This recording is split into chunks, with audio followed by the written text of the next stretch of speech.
Bonjour à tous et à toutes et bienvenue sur ce nouveau live métier, présenté par moi. Pour ceux qui ne me connaîtraient pas, je m'appelle Amziane et je travaille pour l'entreprise sociale MyFuture. On est une entreprise qui, aidons les jeunes à s'intégrer dans le milieu professionnel et scolaire et comment? En vous faisant découvrir, plein de métiers, notamment à travers des lives comme celui qu'on va faire et aujourd'hui, on reçoit une intervenante. Bonjour Morgane, tu apparais à l'écran. Est-ce que tu me vois? Est-ce que tu m'entends? Oui, bonjour et bonjour à tous. Est-ce que pour commencer, tu vas bien? Oui, ça va super bien. Bon, bah, trop bien. Merci d'avoir, accepté notre invitation et moi, j'ai déjà un peu discuté avec toi, mais pour ceux qui nous écoutent et nous regardent, est-ce que tu peux te présenter un peu globalement? Je ne sais pas, d'où tu viens, ton nom, ton prénom et ton poste? D'accord, ça marche. Bah, du coup, moi, c'est Morgane Williat. Je suis dans la métropole lilloise, D'accord, à côté, je suis mariée, j'ai 2 enfants, j'ai 42 ans. d'accord. Voilà et je suis, manager d'une équipe de 13 personnes dans la recherche et le développement et dans le domaine de la cybersécurité. Voilà. OK, alors c'est un grand terme, on va rentrer, dedans après, pour le comprendre, ensemble et tu es, dans ce domaine-là, mais dans quelle société? Alors, je suis dans la société Storm Shield. D'accord et qu'est-ce que c'est le but de Storm Shield? Qu'on comprenne Al un peu.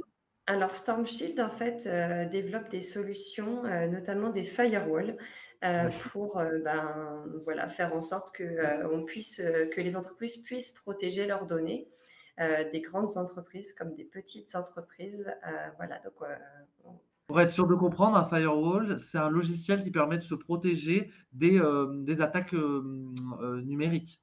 oui, c'est un boîtier en fait qu'on met, sur les serveurs en fait pour, justement en fait bloquer et contrôler tout ce qui arrive de l'internet en fait, du monde extérieur à, à l'intérieur de l'entreprise.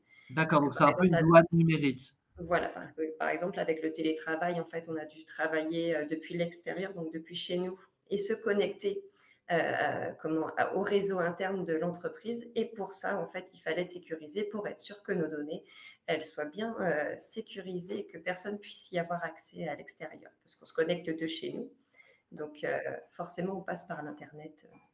D'accord, OK et bah, écoute, cette, présentation est très claire. On me dit déjà bonjour dans le chat, on te dit bonjour, notamment Camille, Vincent est connecté, Marine. N'hésitez pas à poser des questions, si vous comprenez pas quelque chose, hein, c'est normal, on va parler d'un sujet qui est quand même, pas évident, mais justement, nous, on va faire l'effort, d'être clair. Jusque-là, c'est très clair. Merci, pour cet effort, Morgane et pour commencer, bah, on va rentrer, dans le vif du sujet. Tu as dit que tu étais manager. Est-ce que tu peux nous dire ce que ça veut dire, manager? Alors manager, en fait, c'est que je suis responsable d'une équipe, de 13 personnes. Donc ces 13 personnes ont différentes activités, ont différents profils et du coup, moi, mon quotidien, c'est, déjà de m'assurer que tout va bien, qu'ils ont tout ce qu'il faut, pour faire leur travail correctement. C'est aussi, m'occuper de leur formation parce que c'est pas parce qu'on a eu un parcours déjà scolaire qu'après les formations ça s'arrête. Au contraire, on a toujours la technologie surtout évolue sans cesse et du coup on a besoin de devenir expert dans dans tel ou tel domaine. Donc je suis aussi à l'écoute, des personnes de mon équipe pour savoir s'ils ont besoin de formation pour être, plus à même de travailler et d'être à l'aise dans leur métier. Je m'occupe également de la gestion des projets puisque, il y a différentes activités, donc il y a différents projets avec, des délais à respecter et donc je m'assure d'avoir, les personnes qui vont bien pour, travailler sur les sujets et pouvoir les délivrer, dans les temps.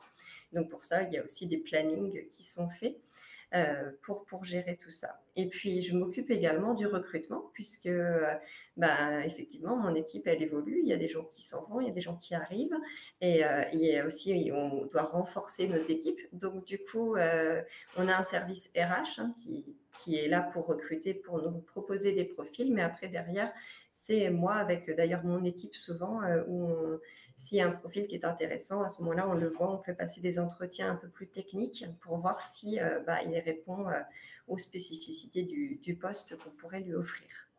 D'accord, très bien. Alors si je résume un peu, tu me dis si je dis une bêtise, mais pour être sûr que j'ai bien compris, tu as une équipe, sous toi de 13 personnes que tu gères. Donc c'est-à-dire que c'est toi qui participes à leur embauche, tu choisis les gens qui arrivent bien sûr avec les ressources humaines. Ces 13 personnes, tu vas à la fois les coordonner, les synchroniser pour, réussir, à remplir, les différents projets que vous avez à réaliser dans les temps. Tu vas essayer de mobiliser les bonnes personnes sur les bons, projets et ces 13 personnes, c'est pas seulement des ordres que tu leur donnes, tu es une équipe avec laquelle tu travailles au quotidien et tu fais en sorte aussi qu'eux s'épanouissent dans leur travail, à la fois pour qu'ils s'y sentent bien, mais aussi que, ils s'améliorent dans leur travail, qu'ils gagnent des compétences, même pour eux-mêmes et que ce soit, intéressant pour eux. C'est bien Voilà, ça? c'est exactement ça, ouais. Super et tu as quoi comme, déjà je vais te poser une première question, tu as quoi comme, métier dans ces 13 personnes? Alors, dans ces 13 personnes, j'ai des développeurs logiciels en langage C, et Ça j'ai veut dire des en grossièrement qu'on juste donc en grossièrement, fait, c'est eux, en fait, qui développent le logiciel. Donc par d'accord. exemple, si on doit rajouter une nouvelle fonctionnalité, donc bah, voilà, ils vont d'abord faire une sorte de cahier des charges, rédiger des spécifications, et ensuite développer par rapport à ces spécifications.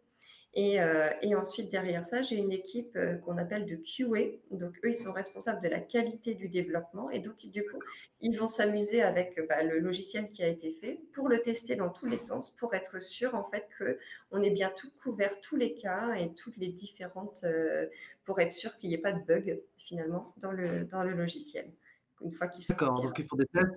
Ils essayent de trouver par exemple les failles de votre système pour les combler, c'est ça? Voilà. En fait, oui, voilà, il y a plusieurs, lignes de code et donc c'est différents cas qui sont à traiter et on s'assure qu'on a bien couvert tous les cas pour être sûr qu'il n'y ait pas une brèche ou quelque chose qui n'aille pas ou si le client décide de configurer de telle ou telle manière, que ça soit pas, figé parce qu'on a pensé à tous les cas possibles, en fait.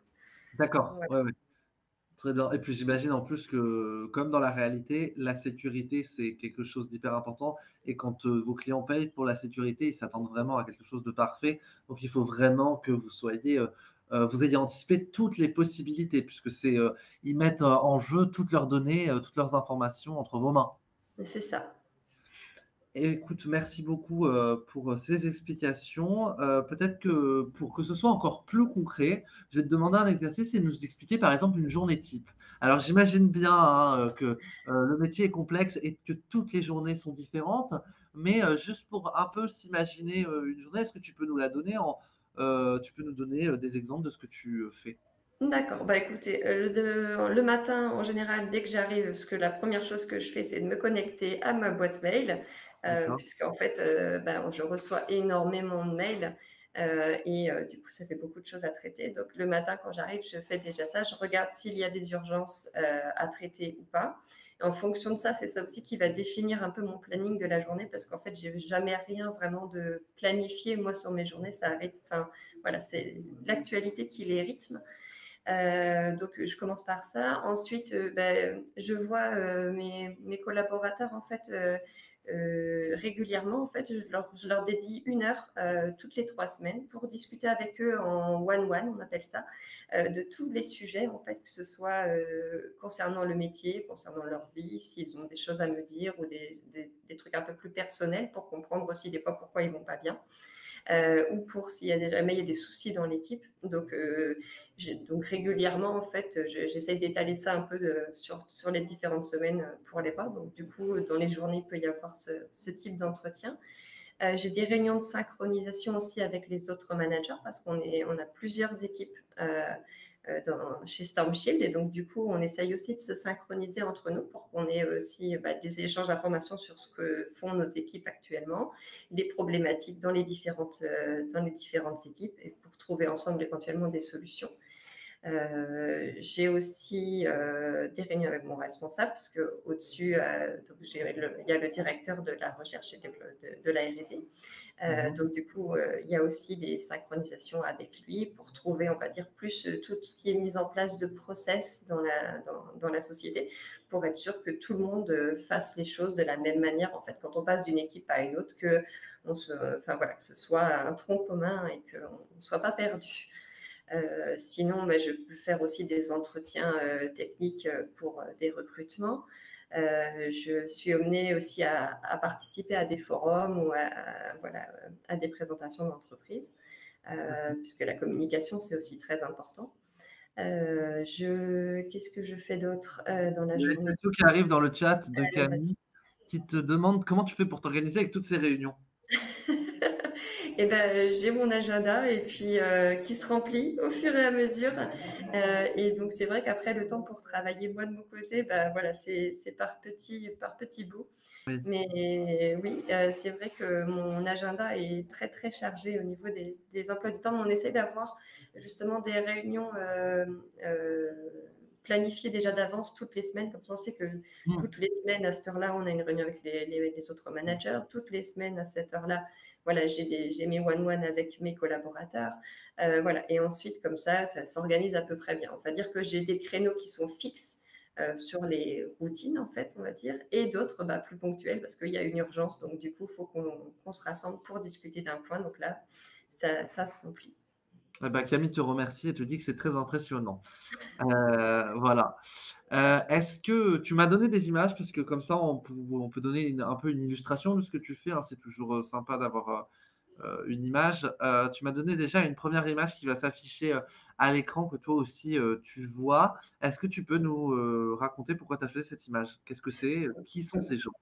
Alors, qui sont ces gens? Eh ben, ces personnes, donc, beh, c'est la fille qui est debout, en fait, c'est Lova qui s'occupe, bah, des ressources humaines, notamment, qui fait partie de D'accord. l'équipe des RH. Moi, je suis, bah, celle qui est sur, le canapé, rose et je suis entourée de personnes qui sont des développeurs logiciels, justement. Et puis là, on prenait une petite pause et discutait, voilà, parce des fois aussi, on fait des pauses et c'est bien aussi dans ces temps off, on va dire, de pouvoir discuter de choses et d'autres et puis de prendre aussi un peu la température dans les équipes.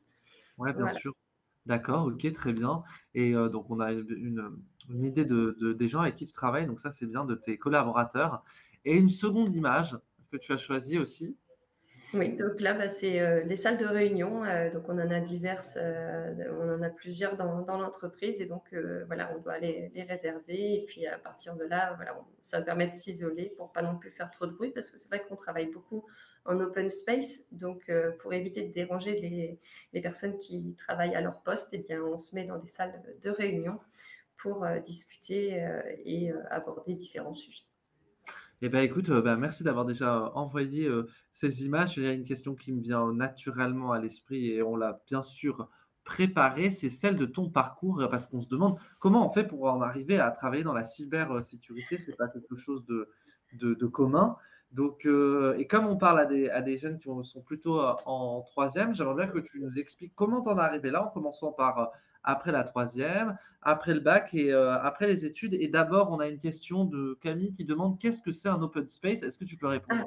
oui, en fait, c'est, avant, quand on travaillait, c'était souvent des bureaux, fermés avec 2 ou 3 personnes et aujourd'hui, en fait, on veut plus qu'il y ait de cloison, on veut vraiment, enfin, voilà, que ce soit ouvert et du coup, on arrive à travailler dans des espaces où il y a des vingtaines de personnes qui travaillent ensemble, en fait. Ça permet de, bah, voilà, si on a un souci, on lève la tête, on voit qui est là, qui est pas là, on n'a pas besoin de se déplacer, d'ouvrir la porte pour voir si les personnes sont dans leur bureau. Donc c'est assez sympathique comme mode de fonctionnement. Après, Mmh. ça a aussi des inconvénients, c'est qu'au niveau du bruit, si on ne fait pas attention, Mmh. c'est voilà. Oui, en fait, on vit plus en communauté et ça a ses Oui, avantages, notamment de pouvoir, discuter librement, d'être dans une ambiance un peu plus sympa aussi, mais il faut ouais, pas faire de bruit, voilà. pour que chacun puisse travailler dans de bonnes conditions. D'accord, donc repartons sur ton parcours. Donc qu'est-ce que tu as fait déjà après la troisième? Donc après la troisième, je me suis orientée donc, en seconde générale et puis D'accord, là, j'avais découvert une option qui s'appelait, technologie des systèmes, automatisés à l'époque, d'accord. et heu et du coup, j'aimais déjà bien tout ce qui était, lié à la technologie, heu et donc du coup, j'ai continué en bac S et puis donc Donc c'est un bac scientifique puisque ça n'existe plus. Moi oui, aussi j'ai fait un bac ça S, mais ça n'existe plus maintenant depuis, quelques années. Donc c'est un bac scientifique, c'est-à-dire, physique, maths et chimie, biologie. SVT, maths, c'est les grandes majeures. Voilà, c'est ça et donc du coup, j'avais la spécialité physique-chimie D'accord. et ensuite, bah, vu que j'adorais tout ce qui était technologie, et je me suis dit que de faire de l'électronique et de l'informatique industrielle, ce serait intéressant Et donc, je suis partie, faire un DUT, Ouais. voilà, en électronique et en informatique industrielle. Et puis ça me plaisait, vraiment beaucoup parce qu'au Tu départ, en peux fait, je juste voulais rappeler ce que c'est un DUT? Parce que peut-être il y en a qui connaissent pas. alors un DUT, en fait, c'est un diplôme, technique, en fait, qui correspond à un bac+2. C'est 2 ans après le bac, en fait, Mmh. et qui permet d'accéder à des postes de technicien. D'accord, très bien. Voilà. Et ça me plaisait vraiment parce qu'au départ, je voulais travailler après mon DUT et puis, je me suis dit que, bah, ça marchait bien et puis, bon, mes parents aussi m'ont poussé un petit peu à dire: «Bah, essaye d'aller un peu plus loin. Tu verras Mmh. bien, si ça marche, et bah, c'est chouette et puis sinon, bah, tu iras travailler». Et donc du coup, bah, j'ai intégré l'université, en fait, et j'ai continué dans l'électronique et l'informatique industrielle. Et du coup, ça s'est super bien passé. Puis, après, j'avais des stages vraiment encore plus intéressants parce que c'est vrai qu'après, enfin, en bac+5, on a des stages de 6 mois, donc ça permet vraiment de rentrer dans l'entreprise et de comprendre, vraiment le métier, qu'on souhaite faire plus tard. Mmh. Voilà. Et OK, donc très bien et ensuite l'intégration de la boîte dans laquelle, tu as voilà, étudié? bah, du coup, mon dernier stage, en fait, à la suite de mon dernier stage, j'ai eu l'opportunité, en fait, d'intégrer, cette société, en tant que développeuse logicielle, justement. Ah ça, c'est intéressant parce que tu as dit que tu avais, dans tes équipes des développeurs, Oui. mais maintenant que tu es manager et c'est intéressant de montrer, bah, qu'un manager, tu deviens pas manager du jour au lendemain. Tu es d'abord passé par toutes les étapes, pour, aussi un manager, c'est quelqu'un qui comprend ses équipes, qui a fait à peu près la même chose qu'eux et j'imagine qu'avoir été, développeuse toi-même, ça te permet de parler le même langage que, tes, collaborateurs. Voilà, et de comprendre également mieux leurs problématiques. Parce que c'est vrai que, voilà, vu qu'on est du même milieu, on va dire, voilà, ça permet de mieux comprendre et d'éviter qu'ils perdent du temps à essayer d'expliquer quelque chose que j'aurais du mal à comprendre. Donc Exactement. effectivement, c'est mieux quand on comprend, quand on vient de l'univers, voilà. Et Et ensuite, plusieurs, expériences professionnelles, est-ce que tu peux développer? oui, alors en fait, après, donc c'est après cette société, en fait, j'ai intégré une société de prestation de services. Donc une société de prestation de services, c'est une société, en fait, qui, envoie ses collaborateurs en mission dans différentes entreprises, et moi, c'est ce que je voulais pour pouvoir découvrir, en fait, différents milieux sans, bah, poser tout de Bouger. suite mes bagages, dans une société, mais plutôt avoir une vision de diverses entreprises pour me faire un peu une idée de, bah, qu'est-ce que je voulais vraiment, en fait. Et donc à partir de là, j'ai fait des expériences, dans la défense. Je travaillais pour Thales. J'ai travaillé OK. aussi, dans le ferroviaire, donc sur les trains. Tu peux Et juste répéter ta leste pour ceux qui connaîtraient pas? alors Thales, c'est une grande société, qui travaille, pour la défense, des projets sur la défense en général. D'accord Et voilà. et donc tu as dit Et ensuite le ferroviaire, oui. oui, dans le ferroviaire également. Et puis, ben, au fur et à mesure, en fait, de mes missions, vu que j'ai été dans une société de prestation et que souvent on était plusieurs de la société de prestation dans la même, société, en service, et bien, du coup, j'ai commencé à prendre le management, de ces équipes, en fait, de prestataires également implantées dans les mêmes sociétés que moi. Et j'y ai pris goût, en fait. Donc au départ, c'était un métier partagé, en fait, entre développeurs, logiciels, classiques, on va dire, et une partie de mon temps était allouée déjà un peu au management, de différents collaborateurs. D'accord. OK. Voilà. Écoute et tu es arrivé il y a 2 ans chez, Voilà, Storm? bientôt 2 ans, chez Stormshield, ouais. Mmh, d'accord. OK et avant tu n'étais pas manager? C'est la première fois que tu étais manager? C'est une première expérience? Alors non, en fait, après la société de prestation de services, j'ai décidé de poser mes valises, un peu plus près de ma maison parce que je venais d'avoir des enfants. Et D'accord. donc, du coup, c'est vrai qu'avec la route, parce que c'était pas très près de chez moi, donc du coup, je me suis dit que ça serait bien de poser mes bagages et puis d'essayer de trouver aussi plus près. Donc j'ai intégré une première société dans laquelle j'étais, responsable, d'une équipe également, et chef de projet. D'accord, OK. Super et ben, je te remercie de nous avoir fait, toute, cette présentation, de ton parcours. La prochaine question, c'est, de savoir, c'est plus personnel, c'est plus, une réponse comment toi tu sens ton métier. Parce qu'on n'a aucun doute sur le fait que tu l'aimes, hein, tu nous l'as bien, montré. Mais, de savoir quelles sont les 2 choses que tu préfères dans ton métier et 2 choses que tu aimes moins, parce que ça peut arriver aussi qu'on aime moins des choses, enfin ça fait partie de l'humain, on peut pas tout aimer même si on adore notre métier. C'est juste de montrer, voilà, il y a plusieurs, facettes à un métier. Alors les 2 choses que tu préfères dans ton métier, tu as commencé par dire que la cybersécurité, il manque un domaine, c'est un domaine très intéressant pour toi. Ouais, C'est un ouais, domaine qui te passionne. oui, voilà, c'est un domaine qui est sans cesse en évolution, qui est, vraiment, très spécifique, très pointu aussi dans la technologie et c'est vraiment passionnant parce qu'on apprend, beaucoup de choses, tous les jours en fait, là-dessus. Voilà. Mais tu avais, de base, dans ta famille ou quelqu'un de proche, des gens qui travaillaient là-dessus ou tu as tout découvert par toi-même? Parce que ça pourrait intimider, certaines personnes qui se diraient: «Mais moi, c'est pas du tout fait pour moi, j'ai jamais fait ça, pourquoi je vais me lancer dans des études de quelque chose que je connais même pas?» Enfin, tu as tout appris sur le tas, enfin dans tes études, tu connaissais Oui, rien? en fait, voilà, bah, après il y a le métier de développeur, en fait, du logiciel. Bon, bah, après c'est un peu du logiciel pour tous, les différents métiers, mais c'est vrai qu'après il y a Mmh. dans le logiciel, il y a différents univers ensuite, et c'est vrai que la cybersécurité, c'est vraiment quelque chose, bah, en plus qui est d'actualité, hein, surtout, voilà, avec tout ce qui se passe en ce moment et c'est vrai qu'on en apprend tout le temps et ça permet aussi de se dire: «Mais, faut que je fasse attention à mes données, à protéger mes données», enfin voilà, parce que Mmh. c'est on s'en rend pas forcément compte, mais c'est vrai que quand on rentre dedans après, on se dit: «Ah, il faut faire attention». Mmh, ouais, bien sûr Mmh.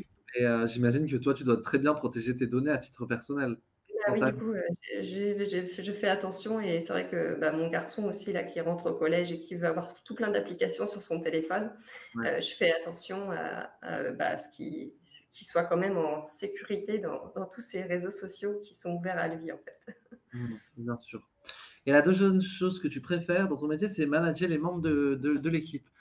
De Oui. ton équipe, c'est le contact humain que tu aimes, C'est c'est le ça? contact humain, comprendre les problématiques, essayer de faire en sorte qu'ils soient bien dans leur quotidien. Enfin, vraiment, c'est être à leur écoute et puis faire en sorte que, bah, que moi, de mon côté, mes projets avancent et qu'eux, ils soient, épanouis aussi dans ce qu'ils font.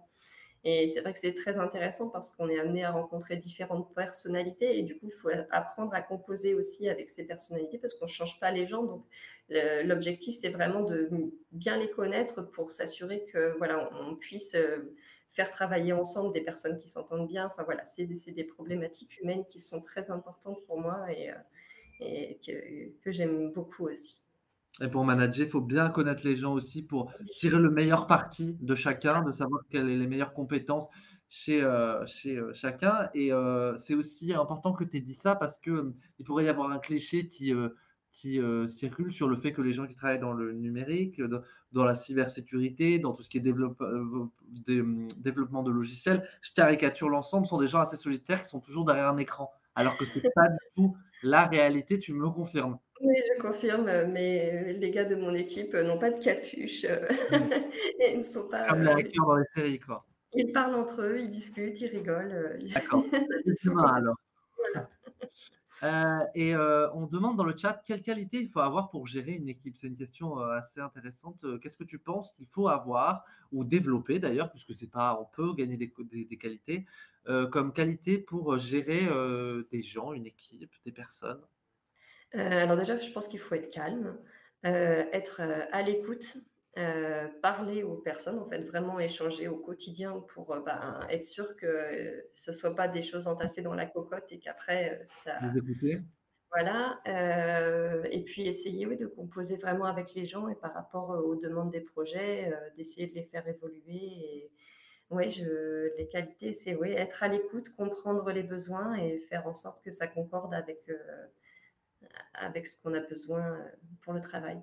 Ouais, il faut vraiment être attentif à l'autre, écouter, Ouais, ses besoins. C'est vraiment le rapport, social qui est important, la communication. c'est Heu ça.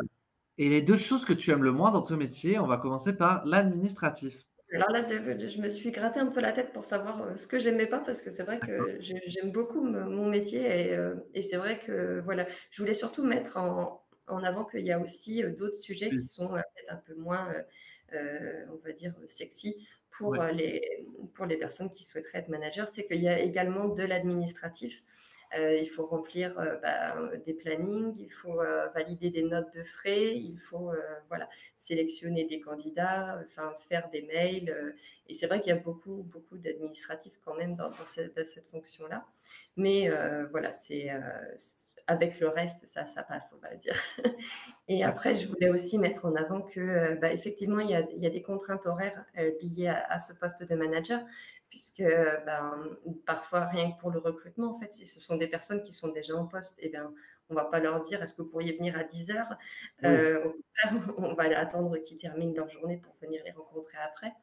Et donc du coup, les horaires, c'est un peu aménagé ou quand il y a une urgence au travail, un client qui est bloqué, on va pas dire: «Non, non, il est 17:00, moi je m'en vais, son problème, on verra Et d'ailleurs, demain». c'est quoi tes horaires pour qu'on ait une idée? Le matin, je commence vers 8h30 en D'accord. général et le soir, j'essaye de finir à 18:00, mais bon, des fois, ça peut être 18h30, 19:00, enfin voilà, c'est et après il y a aussi quelques déplacements des fois, donc là, je m'adapte. Les déplacements, tu les fais pour quelles raisons et où dans les sociétés, concernées, chez les clients? Alors en fait, Stormshield, on est répartis sur 3 sites, en France, en D'accord, fait, donc à Lille, d'accord. à Paris et à Lyon et donc du coup, des fois, on est amené à se déplacer, entre les différentes, antennes de Stormshield. Très bien et est-ce que tu sais, c'est pas une question piège, hein, si tu sais pas, mais, il y a combien de personnes dans votre société? Vous êtes combien? Alors j'avais les chiffres, exactement en plus, je les Beh, prends ton hop, temps, il y a pas de problème, hein. Non, mais c'est toujours intéressant de savoir à quel point une société, est grande, hein. voilà, donc du coup, on est au total 347, 345, d'accord, voilà et en R&D, hein, en recherche et développement pur, on est 190. d'accord. Donc OK. c'est voilà.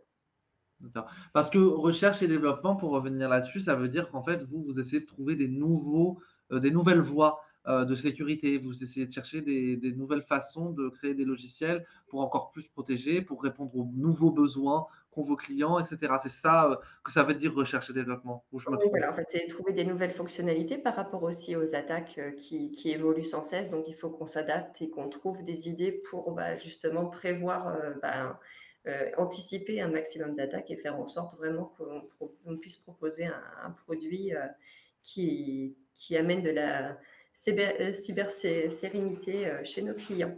D'accord, vous dites cybersérénité, ouais, très bien. Et est-ce que une autre question du chat, hein, je le lis en même temps, hein, c'est pour ça que je regarde en bas. Votre métier est-il routinier? Eh ben non, pas du tout en fait, parce que justement, le matin, je sais jamais ce que je vais faire dans ma journée en fait. Ça va dépendre vraiment des urgences, des projets, enfin voilà, donc non, c'est ça qui est bien, c'est que enfin alors après il y a des personnes qui n'aiment pas, mais bon voilà, je sais que le matin quand je me dis: «Je vais faire ça, ça, ça, ça, ça aujourd'hui», en général, C'est c'est je jamais fais ça. pas. C'est rarement OK. ça. OK, merci pour ta réponse, hein. N'hésitez pas si vous avez d'autres questions, à les poser dans le chat. On va continuer, dans notre, pardon, dans notre présentation. On t'avait demandé en fait de nous donner si tu avais des clichés sur ton métier, on en a parlé, notamment du hacker, ou si tu avais des anecdotes et je crois que là, c'est une anecdote que tu as, je te laisse la raconter. Oui, voilà, donc quand j'étais, en stage, en fin d'études là, à l'université, Ouais, donc je ouais, travaillais, dans une petite société, donc on était tous dans le même bureau et et quand, une personne de l'extérieur est arrivée, il a dit à mon responsable qui était à côté de moi: «Ah ça y est, enfin tu as pris une secrétaire» ouais. et ben non, en fait, c'est pas parce que je suis une fille, que je peux pas faire de développement et c'est vrai que souvent, on se dit que c'est des métiers qui sont plus masculins et en fait non, toutes les femmes ont leur place aussi là-dedans, et au contraire, c'est vraiment passionnant en fait, donc c'est vrai qu'il y a vraiment beaucoup de clichés, que ce soit des filles, qui font du développement logiciel et c'est dommage parce que je pense que c'est aussi, enfin voilà, que c'est des préjugés qu'il faudrait, faire tomber.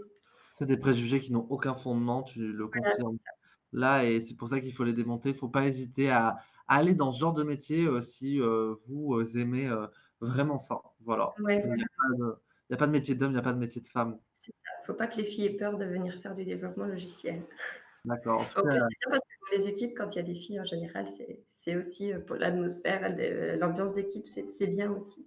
et puis c'est bien d'avoir de la diversité dans les équipes, ça apporte beaucoup de choses, que ce Voilà. soit une fille ou un garçon ou d'autres, diversités. C'est bien d'avoir, surtout dans une équipe de recherche et de développement où il faut avoir, de l'échange, des idées différentes, des horizons différents pour discuter, pour faire avancer les idées. Mmh mh.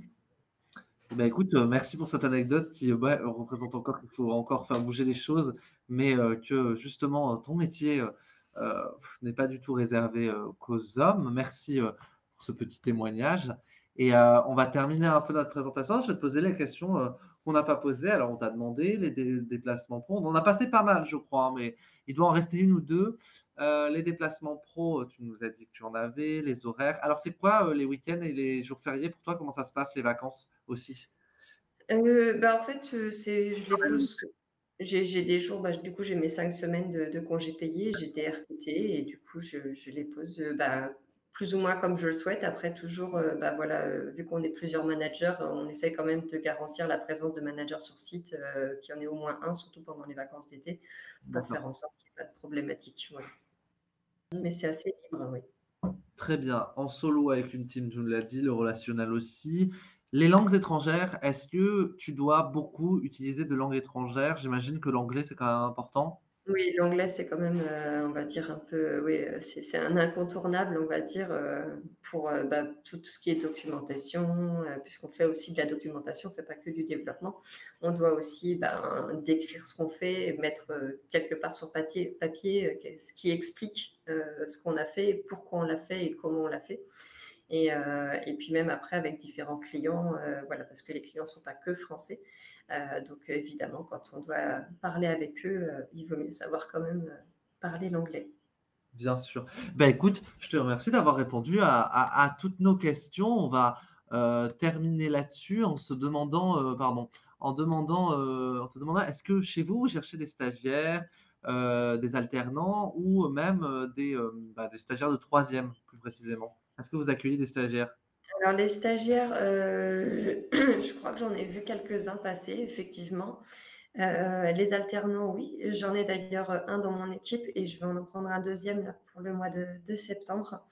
Et donc oui, en fait, et même des personnes en reconversion professionnelle aussi. Heu, D'accord. D'accord, non, mais il y a de tout, hein. On s'est j'ai très bien compris que tu n'étais pas, la RH et que, tu n'étais pas sur ce sujet-là, mais si vous vous intéressez à Stormshield, n'hésitez pas à essayer de les contacter, envoyer une lettre de motivation. On ne sait jamais, hein, si, ça vous a intéressé ou il y a plein de sociétés qui s'occupent de cybersécurité. Je suis sûr que ça a fait naître des, des vocations en vous, cet échange et est-ce que tu as un dernier mot? Je te laisse un petit moment à dire à ceux qui nous regardent, à ceux qui sont jeunes et qui voudraient, qui vont bientôt se lancer, dans le monde professionnel ou sur la cybersécurité, comme tu souhaites. Bah, moi, en fait, je voudrais juste leur dire qu'il faut, choisir, ce qui leur fait le plus plaisir parce qu'on passe quand même beaucoup de temps au travail et Ouais. que c'est quand même beaucoup mieux d'y aller avec le sourire en étant content de faire ce qu'on fait. Donc voilà, faut bien y réfléchir. C'est des décisions qui se prennent très jeunes, mais qui après, ben, font, ce qu'on est plus tard. Donc voilà. Bah, écoute, je te remercie pour ce témoignage. Je te remercie d'avoir répondu à toutes nos questions. J'espère que tu l'as bien senti. Je crois que tu as pas l'habitude particulièrement de parler devant une caméra. Ça a été parfait, donc je te remercie. J'espère que tu t'es senti à l'aise. Nickel, oui, merci. Merci pour, l'investissement, hein. Merci, parce que, d'avoir pris du temps sur ton travail pour venir nous parler de ça. Merci à tous ceux qui ont posé des questions. Merci à Vincent qui était en régie. Merci à Marine de chez nous qui a répondu à toutes les questions qui avaient l'air dans le chat et qui a résumé un peu, hein, ce qu'on se disait, hein, quand on utilisait des termes et il me reste plus qu'à te dire, bonne journée et à très vite. Oui, bon après-midi à tous. Au revoir. Merci. Au revoir.